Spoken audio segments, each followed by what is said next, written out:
You can now get a 30-day trial to experience The Athletic for free. Visit the link in the description below to try it now. The current European Championship is being played across 11 different cities.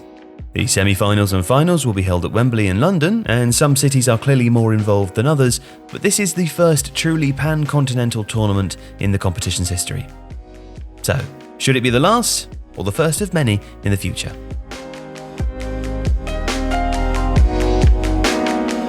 Well, the strongest supporting argument for this format is that it's good to share. With 11 cities involved, a broader range of fans have the chance to go to games, or at least to have first-hand experience at fan parks or in attendance at team training sessions. Euro 2020 will have shared the economic benefits of hosting. The actual value of staging a major tournament event will always be subject to debate, particularly over the long term, but at a basic, easy-to-understand level, an influx of supporters into a city provides an obvious boost to the local industry. Fans need hotel rooms, restaurants and cafes, and they spend money in shops and attractions. In 2016, it was estimated that the competition brought more than €1 billion into the French economy, and spreading that wealth around is the right thing to do.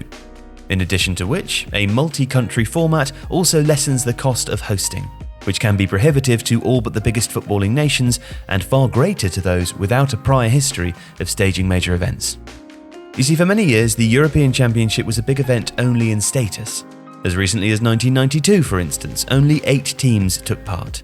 In that 92 edition, only 4 stadiums and 4 host cities were needed, with 8 hotels and 8 training bases for the participating countries. 8 teams would become 16 in 1996 and is now 24 in the present day, with the consequence that there are more stadiums and facilities involved. Now, for some countries, that makes little difference. Their domestic leagues are full of stadiums and training grounds which already meet UEFA standards.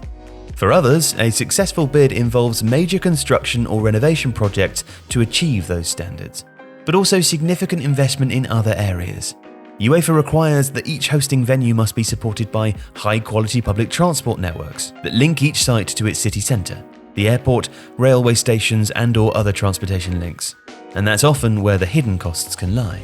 In 2012, for instance, Poland modernised 8 airports ahead of co-hosting the tournament with Ukraine, and between the two countries, nearly €30 million was spent on improving rail and road networks.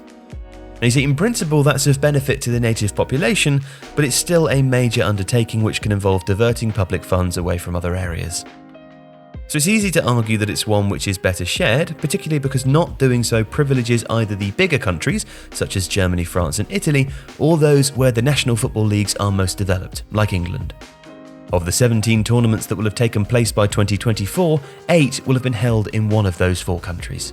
And on 3 of the occasions when it hasn't been, UEFA has needed to appoint joint hosts to make it feasible. Now, the case which supports a single nation is more complicated, and tends to be built out of more intangible factors. There are some footballing reasons, such as that format involving smaller distances for players to travel, no time difference and no mid-tournament changes in climate. For supporters, following their team through an entire tournament is less likely to involve multiple costly flights too, and difficult logistics. And aesthetically, there are also benefits. Staging a tournament in a single country or region gives that competition its own identity and distinguishes it from the continental competitions found in club football. The traditional format can also spread the economic benefit around a country. At Euro 96, for instance, games were held in 8 different cities. Conversely, at the current tournament, only London will see a material benefit, and that is typical as a whole. Of the 11 cities staging games, 7 are national capitals, and it seems unlikely that areas beyond those economic hubs would feel the effect of the competition, either in the form of tourism or the kind of infrastructural improvements which can serve the long term. It's of course a complicated issue, but as football grows and the appetite for larger and longer tournaments increases, the conflicting factors on both sides are only likely to become more dramatic. If you like this video, please subscribe to Tifo to help us on the road to 2 million subscribers. The Athletic is where the Manchester United reporters revealed the truth behind the club's Jadon Sancho transfer fiasco, where the Tottenham reporters brought you news of Gareth Bale's return before anyone else, where the Chelsea reporters told us 3 days before his sacking that Frank Lampard was on the verge of losing his job.